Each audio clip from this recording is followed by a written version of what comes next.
স্বাগতম জনাইছো সকলোকে এইখন ইউটিউব চেনেল আসাম জেএনভি লৈ। আজি আমি জেএনভিএসটি সিৰিজৰ ডে 4 লৈ আগমন কৰিছো। ঠিক আছে, ডে 1, 2 আৰু 3 ত আমি কি চাইছো? সংখ্যা আৰু গণনা। আজি ডে 4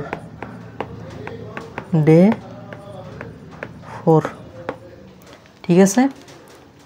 আজি কি চাম চোৱা, স্থানীয় মান, সাংখ্যিক মান আৰু নিকটৱৰ্তী মান। স্থানীয় মান হ'ল যেটো তোমাৰ প্লেস ভ্যালু বুলি কোৱা হয় ইংৰাজীত, সাংখ্যিক মান আৰু নিকটৱৰ্তী মান। এতিয়া চোৱা স্থানীয় মান কি? স্থানীয় মান কি? ইয়াতে কৈছে এটা সংখ্যাত এটা অংকৰ স্থানীয় মান ইয়াৰ স্থানৰ ওপৰত নিৰ্ভৰ কৰে। মানে সেই অংকটো ক'ত আছে, দশক স্থানত আছে, একক স্থানত আছে না শতক স্থানত আছে, বুজি পালা? স্থানীয় মান উলিয়াব লগা অংকটোৰ সোঁফালৰ অংকবোৰৰ সলনি শূন্য বহুৱাই সেই অংকটোৰ স্থানীয় মান পাব পাৰি।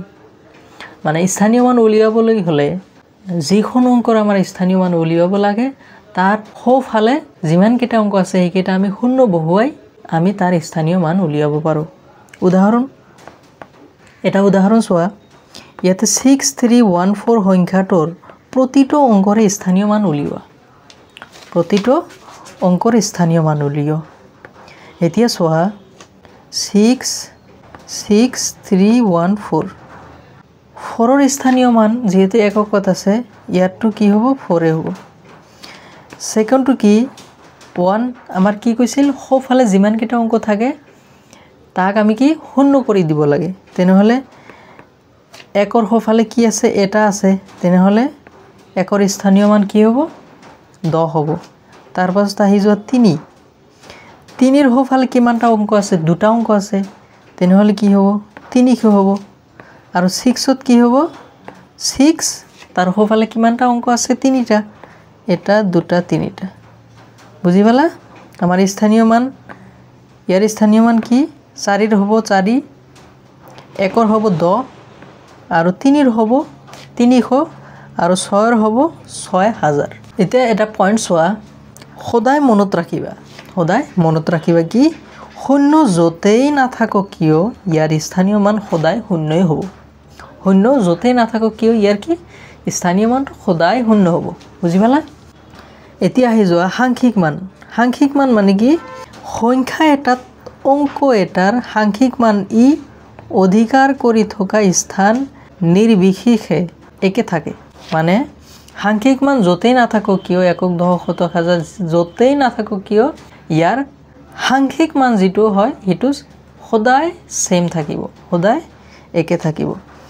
ইয়াক স্বাভাৱিক মান বুলিও জনা যায়। তাক আমি কি স্বাভাৱিক বা জেনাৰেল ভ্যালু বুলিও জানো আমি। ইয়াতে উদাহৰণ দিছে 614 সংখ্যাটোৰ 6ৰ সাংখ্যিক মান হৈছে 6, আনহাতে ইয়াৰ স্থানীয় মান হৈছে 6000। বুজি পালা? স্থানীয় মান কেনেকৈ 6000 হ'ল? 6 তাৰ পাছত কিমানটা অংক আছে? 3টা। এটা, দুটা, 3টা। ইয়াৰ স্থানীয় মান কিমান হ'ল? 6000, কিন্তু সাংখ্যিক মান কিমান? 6। এতিয়া এটা উদাহৰণ দিছে চোৱা, এই সংখ্যাটোত 9ৰ স্থানীয় মান আৰু সাংখ্যিক মানৰ পাৰ্থক্য উলিয়াব লাগে। বুজি পালা? স্থানীয় মান আৰু সাংখ্যিক মান। তেনেহলে 9ৰ স্থানীয় মান চোৱা, স্থানীয় মান কি হ'ব 9ৰ? এই যে 9 অংকটো আছে, 9ৰ পাছত কিমানটা অংক আছে চোৱা, 9ৰ পাছত আছে 2 6 5 4 3। তেনেহলে কিমানটা আছে? 5টা। তেনেহলে আমি কি কৰিম? 9 এটা, দুটা, 3টা, 4টা, 5টা। আমাৰ স্থানীয় মান ওলাল। এতিয়া সাংখ্যিক মান কিমান হ'ব? 9ৰ সাংখ্যিক মান তো 9 হ'ব। তেনেহলে দুটাৰ মাজত যদি পাৰ্থক্য উলিয়াব লাগে 9 বিয়োগ কৰা, তেনেহলে এনসাৰটো কি হ'ব? 1 9 9 9 9, ইয়াতে হ'ব 8। বুজি পালা? এইখন কি স্থানীয় মান আৰু সাংখ্যিক মানৰ পাৰ্থক্য কিহৰ? 9 অংকটোৰ। এতিয়া আহি যোৱা নিকটৱৰ্তী সংখ্যা। নিকটৱৰ্তী সংখ্যা অৰ্থাৎ নিয়াৰেষ্ট ভ্যালু যেটো কোৱা হয়, ওচৰৰ মান যেটো। যেতিয়া আমি কওঁ যে ভাৰতৰ জনসংখ্যা 1 বিলিয়ন, প্ৰকৃততে ই সঠিক সংখ্যা নহয় আসলতেতো এইটো সঠিক নহয় 1 বিলিয়ন নহয় অপৰ কিবা নহয় কিবা বেছি আছে কিবা নহয় কিবা কম আছে জনসংখ্যা 1 বিলিয়নৰ সন্নিকট হ'ব পাৰে মানে 1 বিলিয়নৰ ওচৰত হ'ব পাৰে গতিকে ইয়াৰ নিকটৱৰ্তী মান 1 বিলিয়ন এইটোকে আমি কি কওঁ নিকটৱৰ্তী মান বুলি কওঁ অতি বৃহৎ সংখ্যাবোৰ মনত ৰখাৰ বাবে যিবোৰ বহু ডাঙৰ ডাঙৰ সংখ্যা থাকে হেবোৰ কি সহজে মনত ৰাখিবৰ বাবে এইবোৰ পদ্ধতি সুবিধাজনক বৃহৎ সংখ্যাৰ গণনাৰ ই সৰলীকৰণ মানে সহজ কৰাৰ বাবে এইবোৰ সংখ্যা নিকটৱৰ্তী সংখ্যা আমি ব্যৱহাৰ কৰো ঠিক আছে এতিয়া কি বৃহৎ সংখ্যাৰ আসন্ন মান ইয়াৰ ওচৰৰ মানটো আমি চাম বৃহৎ সংখ্যা এটাৰ ইয়াৰ নিকটৱৰ্তী দশক শতক হাজাৰ লৈ আসন্ন মান উলিয়াব পাৰি নিকটৱৰ্তী দশক নিকটৱৰ্তী শতক নিকটৱৰ্তী হাজাৰ আমি উলিয়াব পাৰি এতিয়া চোৱা নিকটৱৰ্তী দশক লৈ আসন্ন মান যেতিয়া ক'ব আমি কি কৰিম এককৰ স্থানৰ মানটো আমি চাম ইয়াতে দুটা পয়েন্ট দিছে বা ৰুল দিছে চোৱা একক স্থানীয় অংকটো 0 আৰু 4 ৰ ভিতৰত হলে 0 আৰু 4 ৰ ভিতৰত হলে কি অৰ্থাৎ 5তকৈ কম হলে একক স্থানীয় অংকটোৰ ঠাইত 0 লিখিব পাৰি বুজি পালা এইটো এতিয়া চোৱা উদাহৰণটো চোৱা নিকটৱৰ্তী দশক লৈ আসন্ন মান উলিওৱা এতিয়া এইটো কি হ'ব আমি কি কৰিম একক স্থানত চাম একক স্থানত কি আছে 3 আছে 3 কি 5তকৈ কম হয় বুজি পালা তেনেহলে 3 যদি 5তকৈ কম হয় আমাক কি কৈছে একক স্থানীয় অংকটোৰ ঠাইত 0 লিখিব পাৰি তেনেহলে আমাৰ নিকটৱৰ্তী দশক লৈ আমাৰ মানটো কি হ'ব 68750 বুজি পালা এতিয়া আহি যোৱা সেকেন্ড ৰুলটো একক স্থানীয় অংকটো 5ৰ সমান বা 5তকৈ ডাঙৰ হলে 5ৰ সমান বা 5তকৈ ডাঙৰ হলে অৰ্থাৎ ইকুৱেল টু বা গ্ৰেটাৰ দেন 5 হলে একক স্থানীয় অংকটোৰ ঠাইত 0 হয় আৰু দশক স্থানীয় অংকটোৰ লগত 1 যোগ হয় বুজি পালা তেনেহলে আমাৰ 2 নম্বৰটো চোৱা ইয়াতে কি আছে 96449 এইটো আমাৰ উলিয়াব লাগে এতিয়া চোৱা একক স্থানত আমাৰ 9 আছে যেহেতু কৈছে 5তকৈ বেছি হলে আমাৰ কি হ'ব একক স্থানত 0 হ'ব আৰু দশক স্থানৰ লগত 1 যোগ হ'ব তেনেহলে ইয়াৰ লগত কি হ'ব 4 ৰ লগত 1 যোগ হ'ব ইকুৱেল টু 5 মানে আমাৰ নিকটৱৰ্তী মানটো কি হ'ব 96450 বুজি পালা একক স্থানৰ লগত আমাৰ 0 দিবই লাগিব দশক স্থানৰ কি কৰিব লাগিব 1 যোগ কৰিব লাগিব বুজি পালা এখন এতিয়া আহি যোৱা নেক্সট পেজ লৈ নিকটৱৰ্তী শতক লৈ আসন্ন মান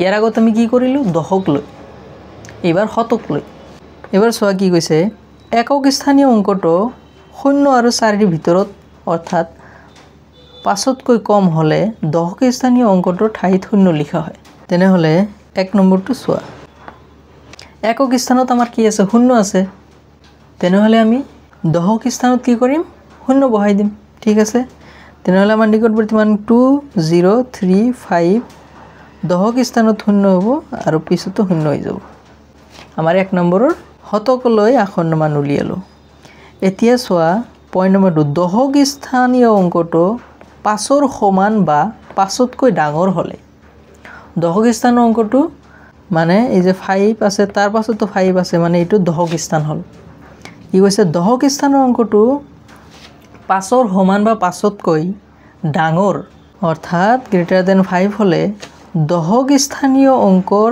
ঠাইত 0 হয় দশক স্থানৰ ঠাইত 0 হ'বই আৰু শতক স্থানীয় অংকটোৰ লগত 1 যোগ হয় বুজি পালা এতিয়া চোৱা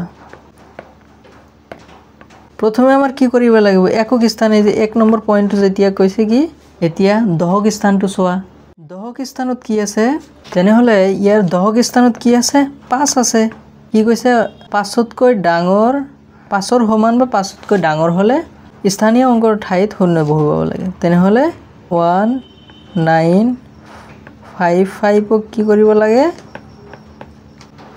5ৰ ঠাইত কি 0 বহি যাব আৰু শতক স্থানত কি 1 যোগ হ'ব তেনেহলে চোৱা 9 লগত যদি 1 যোগ দিয়া কি হৈ যাব 10 হৈ যাব ইফালে 2000 হৈ যাব আমাৰ শেষত আখৰ মানটো 2 তিনিটা 0 হৈ যাব বুজি পালা এখন এতিয়া 3 নম্বৰটো চোৱা শতক লৈ আখৰ মান উলিয়াব লাগে তেনেহলে আমাৰ দহকৰ স্থানত কি আছে 5তকৈ ডাঙৰ আছে তেনেহলে আমি এটো কি কৰিম দহকৰ স্থানটো আমি 0 কৰি দিম আৰু শতকৰ স্থানত কি 1 যোগ কৰি দিম তেনেহলে 7 4 3 6 + 1 হ'ব 7 হৈ যাব 9 ঠাইত 0 হৈ যাব আৰু 8 ঠাইতো 0 হৈ যাব এইখন আমাৰ কি নিকটৱৰ্তী মান হল বুজি পালা এইখন এতিয়া আমি দশমিক ভগ্নাংশৰ নিকটৱৰ্তী মান চাম ঠিক আছে আমি ইমান সময় কি দশমিকৰ আগত চালো এতিয়া দশমিকৰ পিছৰ নিকটৱৰ্তী মানবোৰ চাম ইয়াতে কি কৈছে দশমিক ভগ্নাংশ দশমিক বিন্দুৰ 1 বা 2 স্থান লৈ বা প্ৰয়োজন মতে নিকটৱৰ্তী মানত প্ৰকাশ কৰিব পাৰো আমি আগত যেনেকুৱা কৰিলো নিকটৱৰ্তী মান এই ঠিক একদৰে আমি দশমিক বোৰতো কৰিব পাৰো ঠিক আছে নিকটৱৰ্তী একক লৈ আখৰ মান নিকটৱৰ্তী একক লৈ এতিয়া দহক বা দশম স্থানৰ অংকটো 0 আৰু 4 ৰ ভিতৰত হলে অৰ্থাৎ 5তকৈ কম হলে দহকৰ বা দশম স্থান আৰু পৰৱৰ্তী স্থানত 0 প্ৰস্থাপিত হয় এখন বুজি পালা এতিয়া চোৱা 1 নম্বৰটো আমাক কি কৈছে দহক বা দশম স্থান ইয়াতে দশম স্থানটো কোনটো ঠিক দশমিকৰ পাছৰ যেটো অংক হেতু ইয়াতে আমাৰ 4 হল দশম স্থান বুজি পালা এতিয়া 4 টো কি আমাৰ 5তকৈ কম আছে তেনেহলে আমি কি কৰিম সেই দহকৰ স্থানত 0 দিম আৰু তাৰ পাছতো 0 দিম তেনেহলে আমাৰ এনসারটো কি হ'ব ইয়াতে 4 টো কি 5তকৈ কম সেই কাৰণে কি হৈ যাব 6 5 পয়েন্ট দশম স্থানত আমাৰ কি 0 হ'বই তাৰ পাছতো 0 হৈ যাব মানে এনসাৰটো ইটো হৈ যাব বুজি পালা এখন এতিয়া আহি যোৱা 2 নম্বৰটো দহক বা দশম স্থানৰ অংকটো যদি 5ৰ সমান বা 5তকৈ ডাঙৰ হলে যদি 5 ইয়াতে আমি কি চালো 5তকৈ কম ঠিক এই দশম স্থানটো যদি 5 বা 5তকৈ 5 বা 5তকৈ ডাঙৰ যদি হয় তেতিয়া কি কৰিব একক স্থানীয় অংকটোৰ লগত 1 যোগ হয় আৰু দশমিক বিন্দুৰ পাছৰ আটাইকেইটা অংক 0 বহি যায় এতিয়া 2 নম্বৰটো চোৱা ইয়াতে দশম স্থানত কি 6 আছে 6 তো আমাৰ কি 5তকৈ ডাঙৰ 6 is greater than 5 ঠিক আছে তেনেহলে আমি কি কৰিম এই একক স্থানত 8 যে আছে এইটোৰ লগত 1 যোগ দিম আৰু দশমিকৰ পাছৰ দুটা আমি 0 বহাই দিম তেনেহলে কি হ'ব চোৱা একক স্থানত কি আছে 6 আছে 6 কি 5তকৈ ডাঙৰ ঠিক আছে এতিয়া আমি কি কৰিম এই যে একক স্থানত 8 আছে 8ৰ লগত 1 যোগ দিম তেনেহলে কিমান হ'ব 99.00 বুজি পালা ঠিক আছে এতিয়া আহি যোৱা এক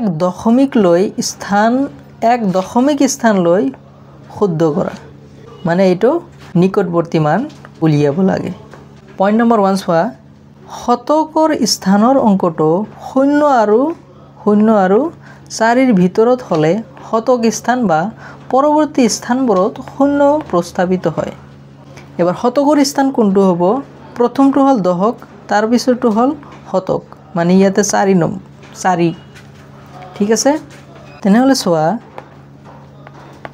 ইয়াতে শতকৰ স্থানৰ অংকটো কি আছে শতকৰ স্থানৰ অংকটো আছে 4 টো আমাৰ কি 5তকৈ সৰু ঠিক আছে তেনেহলে 5তকৈ সৰু হলে বা 0 আৰু 4 ৰ ভিতৰত হলে শতক স্থান বা পৰৱৰ্তী স্থানবোৰত 0 বহিব শতক স্থান বা পৰৱৰ্তী সংখ্যাবোৰত 0 বহিব মানে আমাৰ কি হ'ব এনসারটো 17.8 তো থাকি যাব শতক স্থানত 4 আছিল এইটো 0 হ'ব আৰু কি পৰৱৰ্তী পাছৰ বিলাকতো 0 বহি যাব মানে আমাৰ এইটো এনসাৰ হৈ যাব বুজি পালা এতিয়া আহি যোৱা সেকেন্ড পয়েন্ট লৈ শতকৰ স্থানৰ অংকটো 5ৰ সমান বা 5তকৈ ডাঙৰ হলে ঠিক ইয়াতে চোৱা শতকৰ স্থানত কি আছে 8 আছে 8 মানে কি 5তকৈ ডাঙৰ আছে অৰ্থাৎ ইকুৱেল টু গ্ৰেটাৰ দেন 5 হলে একক স্থানৰ অংকটোৰ লগত 1 কি হয় যোগ হয় আৰু পৰৱৰ্তী অংকবোৰৰ ঠাইত শূন্য প্ৰস্তাৱিত হয় বুজি পালা এইটো এতিয়া চোৱা ইয়াতে আমাৰ 8 টো কি গ্ৰেটাৰ দেন 5 ঠিক আছে এতিয়া কি কৈছে 5তকৈ ডাঙৰ বা 5ৰ সমান হলে কি একক স্থানীয় অংকটোৰ লগত ইয়াতে এককত কি আছে 9 আছে তেনেহলে এই 9ৰ লগত কি হ'ব যোগ 1 হ'ব তেনেহলে 99ৰ লগত যদি যোগ 1 কৰা তেনেহলে কি হৈ যাব 0 0 1 হৈ যাব 100 হৈ যাব আৰু কি কৰিব পৰৱৰ্তী অংকবোৰৰ ঠাইত শূন্য স্থাপিত হয় মানে দশমিকৰ পাছত যিমান অংকবোৰ আছে হেইবোৰ কি আমাৰ শূন্য বহুৱাব লাগে তেনেহলে চোৱা আমাৰ এনসাৰটো কি হৈ যাব 100.00 বুজি পালা এখন এতিয়া হল 2 দশমিক স্থানলৈ শুদ্ধ কৰা 2 দশমিক স্থান হাজাৰ স্থানৰ অংকটো 0ৰ পৰা 4 হলে 4ৰ ভিতৰত হলে তেতিয়া শতকৰ স্থানৰ আৰু পৰৱৰ্তী সংখ্যাবোৰৰ ঠাইত শূন্য স্থাপিত হয় ঠিক আছে দ্বিতীয় পয়েন্টটো চোৱা হাজাৰ স্থানত অংকটো 5 বা 5তকৈ ডাঙৰ হলে 5 বা 5তকৈ ডাঙৰ হলে শতকৰ স্থানৰ অংকটো 1 যোগ হয় ঠিক আছে আৰু পৰৱৰ্তী অংকবোৰ শূন্য হয় এতিয়া চোৱা 2 দশমিক স্থানলৈ শুদ্ধ কৰা 1 নম্বৰটো চোৱা হাজাৰৰ স্থানটো আমাৰ কি আছে 2 টো কি 2 টো কাৰ মাজত 0 আৰু 4ৰ মাজতে আছে হয় না নহয় তেনেহলে আমি কি কৰিম শতকৰ স্থান আৰু পৰৱৰ্তী স্থানবোৰত কি কৰিব লাগে শূন্য বহুৱাব লাগে মানে আমাৰ 2ৰ স্থানত শতকৰ স্থানত শতক মানে 3ৰ স্থানত শূন্য বহুৱাব লাগে তেনেহলে আমাৰ কি হৈ যাব এনসাৰটো শেষত 146.433430 এতিয়া আহি যোৱা পয়েন্ট নম্বৰ 2 হাজাৰ স্থানৰ অংকটো 5ৰ সমান বা 5তকৈ ডাঙৰ হলে 5ৰ সমান বা 5তকৈ ডাঙৰ হলে শতকৰ স্থানৰ অংকটোৰ লগত 1 যোগ হয় শতকৰ স্থানত কি হ'ব 1 যোগ হ'ব আৰু পৰৱৰ্তী অংকবোৰ শূন্য হৈ যায় আৰু 5ৰ অংকবোৰ কি শূন্য হৈ যাব এতিয়া চোৱা 2 নম্বৰটো আমাৰ কি কৈছে হাজাৰৰ স্থানৰ অংকটো কি আছে 9 আছে 9 টো কি আমাৰ 9 টো কি 5তকৈ ডাঙৰ ঠিক আছে তেনেহলে আমাৰ কি কৰিব লাগিব শতকৰ স্থানৰ অংকটোৰ লগত 1 যোগ কৰিব লাগে এতিয়া শতকৰ স্থানত আমাৰ কি আছে শতকৰ স্থানত আছে কি 5 + 1 হ'ব = 6 হ'ব তেনেহলে আমাৰ শেষত আমাৰ এনসাৰটো কি হৈ যাব 72.6 5 + 1 হ'ব 6 তাৰ পাছত কি হৈ যাব 0 হৈ যাব আমাৰ শেষত এনসাৰটো এটো হৈ গল বুজি পালা 2 দশমিক স্থানলৈ শুদ্ধ কৰা কেনেকৈ কৰিব লাগে এতিয়া আমি ডে 4ত কি চালো স্থানীয় মান চালো মানে প্লেস ভ্যালু যেটো কোৱা হয় এবাৰ সাংখ্যিক মান হল জেনাৰেল ভ্যালু এবাৰ স্থানীয় মান তাৰ স্থানৰ ওপৰত নিৰ্ভৰ কৰে এককত আছে না দশকত আছে না শতকত আছে কিন্তু সাংখ্যিক মান যেটো এটো স্থানৰ ওপৰত নিৰ্ভৰ নকৰে বুজি পালা আৰু নিকটৱৰ্তী মানটো শেষত আমি চালো বিভিন্ন ধৰণে একক লৈ দশক লৈ শতক লৈ বা দশমিক লৈ আমি চালো ঠিক আছে ধন্যবাদ সকলোকে আজিৰ কাৰণে ইমানেই নেক্সট ভিডিঅ'ত আমি ইয়াৰ কিছুমান 10-15টা মান কোশ্চেন আমি প্ৰেক্টিস কৰিম অৰ্থাৎ অনুশীলনী চাম ঠিক আছে আজিৰ কাৰণে ইমানেই ধন্যবাদ